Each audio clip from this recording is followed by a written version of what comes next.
मित्रों, स्वागत है आप सभी का बसंत विहार में। हमारे साथ यहाँ पे बैठे हुए हैं बैकुंठपुर के पूर्व विधायक एवं भाजपा के उपाध्यक्ष श्री मिथिलेश तिवारी जी।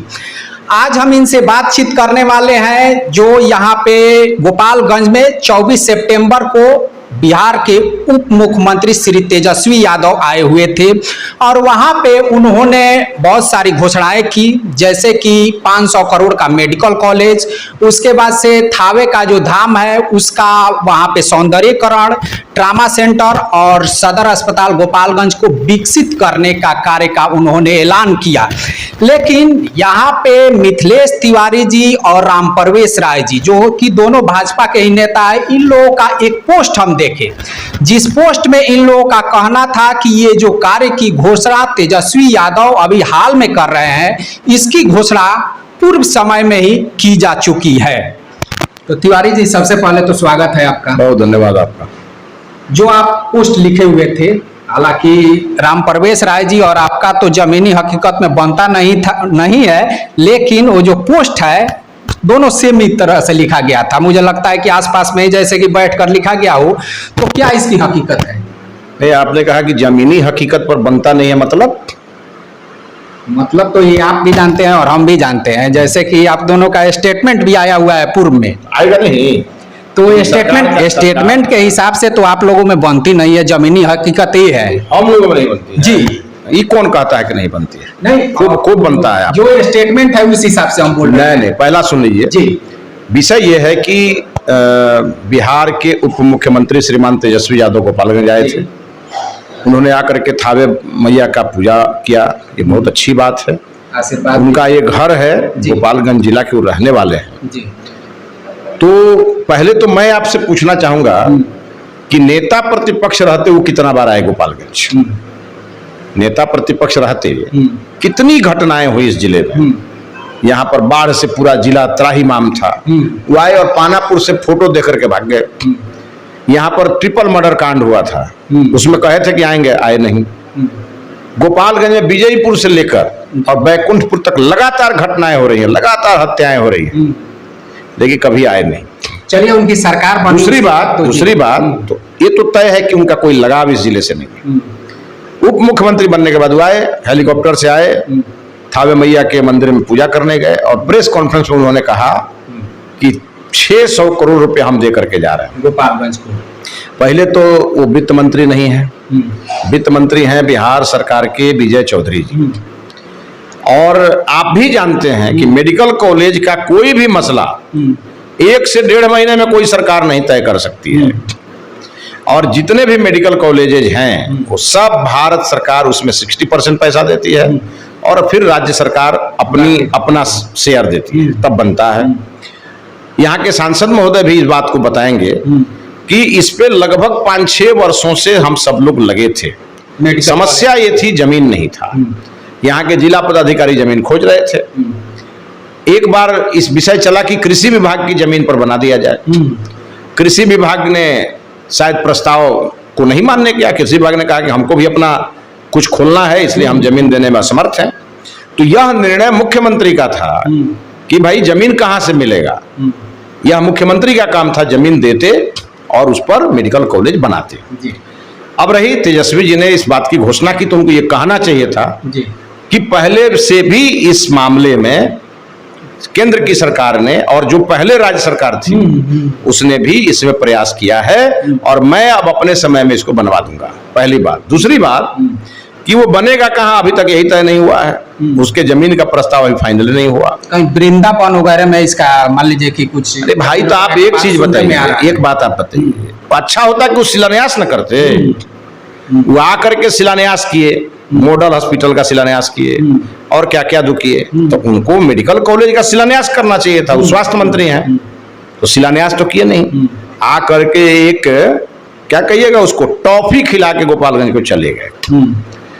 और इसलिए मैंने कहा, हमने भी इसलिए कहा और माननीय राम परवेश जी ने भी इसलिए कहा होगा कि उनके पिताजी भी रेल मंत्री के रूप में आए थे थावे और आके कह के गए कि यहाँ DRM का ऑफिस खोल देंगे। खुला क्या आज तक? नहीं खुला। और ये भी आके कह गए उसी थावे में तो हम लोगों को इस बात पर भरोसा नहीं हो रहा है कि ये जमीन कहाँ देंगे, क्या होगा, नहीं होगा। और दूसरी बात, जहां तक झंझमा ट्रॉमा सेंटर खोलने की बात, तो ट्रॉमा सेंटर बिहार में 9 स्वीकृत है और 9 ट्रॉमा सेंटर का पूरा पैसा, सारी व्यवस्था भारत सरकार देती है।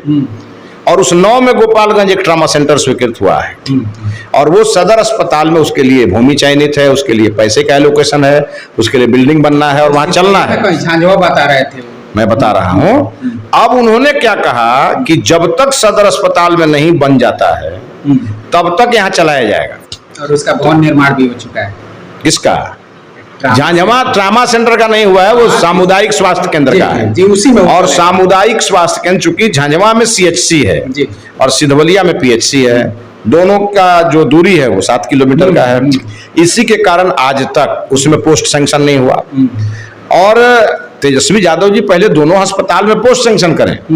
दोनों, अभी तो ये जो झांझवा का अस्पताल है ये सिधवलिया के डॉक्टर चला रहे हैं, तो इसका अपना पोस्ट सैंक्शन कर दें और उसका अपना पोस्ट सैंक्शन कर दें। स्वास्थ्य, बतौर स्वास्थ्य मंत्री, ये उनके अधिकार क्षेत्र में है, ये दोनों को कर दें, दोनों को एक न्यूट्रल हॉस्पिटल बना करके चला दें। और उसमें ट्रॉमा सेंटर, तो ये मेरा पुराना डिमांड रहा है, लेकिन सरकार हमेशा रोना रोती रही कि हमारे पास न्यूरो का डॉक्टर नहीं है। तो अब हमारी उम्मीद भी, हमारी भी जगी है कि तेजस्वी यादव जी ने कहा है कि न्यूरो सर्जन के साथ ट्रॉमा सेंटर बिना न्यूरो सर्जन के नहीं चल सकता। तो झांझवा में न्यूरो सर्जन तेजस्वी जी भेजेंगे और वहां पर चलेगा। जिस दिन न्यूरो सर्जन उन्होंने भेज दिया, ट्रॉमा सेंटर वहां शुरू हो जाएगा। मैं खुद भी फेसबुक के माध्यम से तेजस्वी जी को धन्यवाद दूंगा। चलिए, और वहां पे सौंदर्यीकरण के लिए भी 57 करोड़ का राशि उन्होंने घोषित किया। आप थावे गए हैं? थावे गए हैं तो आप जान लीजिए, ये पुराना योजना है। नारायण प्रसाद जी जब माननीय मंत्री थे, और उसके पहले भी 2022 में, उसमें आप लिख रहे हैं कि 2022 में जब नारायण प्रसाद जी पर्यटन मंत्री थे तो वो आए हुए थे, वहीं पे वो घोषणा की है। जबकि हम वीडियो में देखे हैं कि उन्होंने औपचारिक तरीके से इस तरह से कहा है कि इसका हम सौंदर्यीकरण कराएंगे, ऐसा किसी तरह का उन्होंने घोषणा नहीं किया। ऐसा है कि थावे में काम बहुत दिनों से चल रहा है और जो पुराना टेंडर था वही पूरा नहीं हुआ अभी। तो ये किसकी जिम्मेवारी है? थावे तेजस्वी जी आए हैं और उन्होंने कहा है कि सौंदर्यीकरण कराएंगे, अच्छी बात है, होना चाहिए, उसके लिए पैसे का एलोकेशन करें। लेकिन तेजस्वी जी न पर्यटन मंत्री हैं, न तेजस्वी जी वित्त मंत्री हैं, ये उनके अधिकार क्षेत्र में है क्या? सुशील मोदी जी पहले कुछ बोलते थे तो वो वित्त मंत्री थे, उसके लिए पैसा देने का अधिकार था उनको। ये जिस विभाग के मंत्री हैं उसी विभाग की ना घोषणा करेंगे भाई। और दूसरी बात है, आप घोषणा करें, हमको कोई दिक्कत नहीं है, लेकिन वो होना भी चाहिए। ऐसा ना हो कि आपके पिताश्री घोषणा करके गए और आज तक नहीं हुआ। आपके पिताश्री रेल मंत्री थे और गोपालगंज से छपरा का जो छोटी लाइन था वो उनके काल में बना ही नहीं, तो हम लोगों ने बनवाया अपने समय में। चलिए, अब हम दूसरे मुद्दे की तरफ चलते हैं। ये हमारे लोकतंत्र की खूबसूरती है कि घोषणा कोई और सरकार करती है, उसका शिलान्यास कोई और सरकार कर देती है और फीता कोई और सरकार आकर काट देती है। ये लोकतंत्र की एक खूबसूरती है। चलिए तिवारी जी, गोपालगंज में अभी हाल फिलहाल में उपचुनाव होगा। आप वहां से सुभाष बाबू की वाइफ है जो लगभग तय मानी जा रही है, आप क्या कहेंगे इस पे? देखिए, भारतीय जनता पार्टी जब टिकट घोषित कर देगी, हमको ये अधिकार नहीं है कहने का कि कौन लड़ेगा। उनकी पत्नी घूम रही है, उनको समर्थन मिल रहा है, उनको समर्थन मिल रहा है। और पार्टी जिस दिन घोषित कर देगी उस दिन जो भी उम्मीदवार घोषित होगा, चाहे सुभाष बाबू की पत्नी घोषित हो, है ना, या उनका बेटा घोषित हो, जो घोषित होगा, या पार्टी जिसको घोषित कर देगी वो बीजेपी का उम्मीदवार हो जाएगा। लेकिन घोषित करने का अधिकार मुझे नहीं है। घोषित करने का सुनने में आया था कि टिकट के कतार में आप भी हैं। इसने कह दिया आपको? इस जिले में कई प्रकार के लोगों को मिथिलेश तिवारी का फोबिया है। सुबह शाम मेरा ही नाम का चर्चा करते रहते हैं। और थोड़ा भी किसी को पॉलिटिकल नॉलेज होगा तो इस बात को जानेगा कि मेरा उस क्या लेना देना है भाई गोपालगंज विधानसभा से। मैं एक विधानसभा से चुनाव लड़ा हूं, यहाँ पर ऑलरेडी यहाँ का भी मामला कोर्ट में चल रहा है।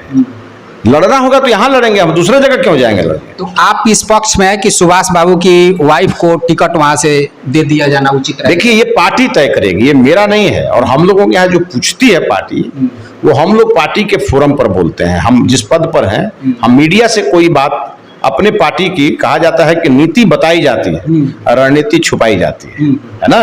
तो ये हमारी रणनीति है, जब हम उम्मीदवार घोषित कर देंगे सबको पता चल जाएगा। लेकिन प्रदेश अध्यक्ष जी आए थे और उन्होंने आके माननीय सुभाष बाबू की पत्नी को सिग्नल दिया, तभी वो घूम रही है ना। तो फिर इस पर अब दूसरे बात की जरूरत नहीं है, अधिकृत घोषणा हो जाएगा, सारे कार्यकर्ता लग जाएंगे, पूरा बिहार का कार्यकर्ता लग जाएगा और गोपालगंज हमारी सीट रही है, हम लोग हर हाल में जीतेंगे। लास्ट में इस सवाल का आप जवाब दे दीजिए कि जैसा कि जदयू के जो भी नेता हैं वो कहते हैं कि भाजपा जो है हमारी पार्टी को निगल जाना चाहती थी, इसलिए हम अलग हो गए, क्या कहेंगे इस पर? जदयू के नेताओं ने पिछले 2 साल से, मैंने जब से हम लोगों की 17 में नीतीश जी की सरकार बनी थी, विधायक तो हम थे ना यहाँ, अब पुल का उद्घाटन होता था तो हम वहां बैठे रहते थे, नीतीश कुमार नाम लेते थे यहाँ के हारे हुए विधायक का, तो अच्छा करते थे क्या? और यहाँ पर जब वो पॉलिटेक्निक कॉलेज का उद्घाटन करने नीतीश कुमार आए थे तो वहां किसको महत्व दे रहे थे? वो ये हम लोगों को नहीं बुझा रहा था। और जब यहाँ हम चुनाव लड़े तो हमारे खिलाफ क्या किया इन लोगों ने?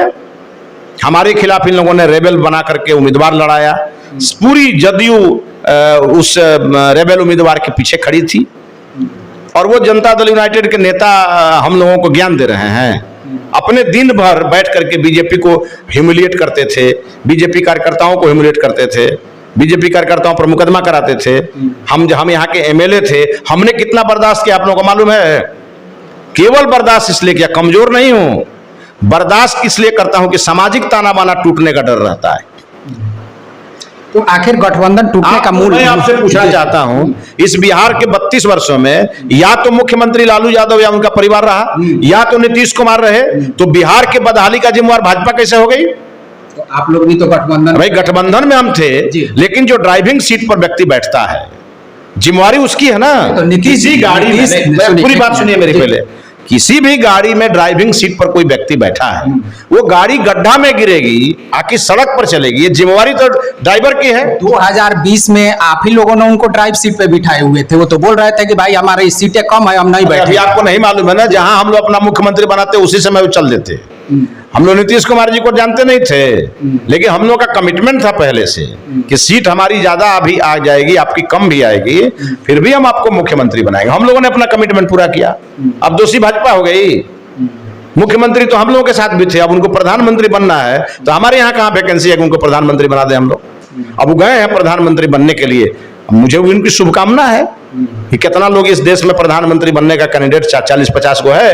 अब देखिए ये लोग आपस में रैली उली करेगा, दौड़ करेगा, जो आगे बढ़ेगा वो बनेगा सपनों का प्रधानमंत्री।